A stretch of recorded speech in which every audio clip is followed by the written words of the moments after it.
Nasalisihan at ninakawan ng baril, pera at cellphone ang isang security guard sa Quezon City. Nahuli ang isa sa mga suspect na aminado sa krimen. Ang nahuli kam na insidente sa unang balita ni James Agustin.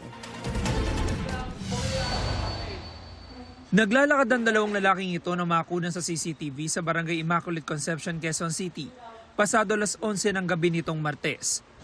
Ang dalawa galing sa nakaparadang pickup kung saan nila tinangay umano ang sling bag ng isang security guard. Ayon sa pulisya, may hahatid ng mga dokumento ang biktima sa lugar nang maiwan ang kanyang bag sa pickup. Kung naalala niyo yun, bumalik siya doon sa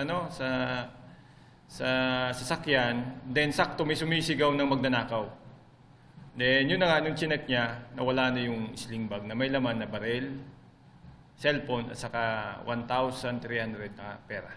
Naaresto ang 24 anyos sa sospek na siya makikita sa CCTV na may dalang bag.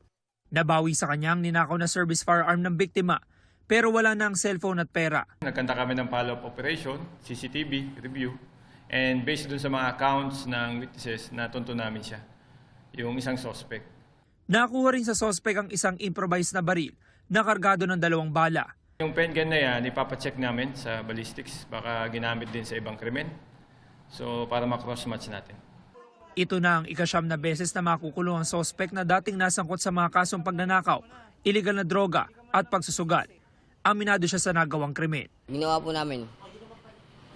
Anong dahilan niyo? Wala lang po. Doon ko naman papaliwanag po lahat sa korte po.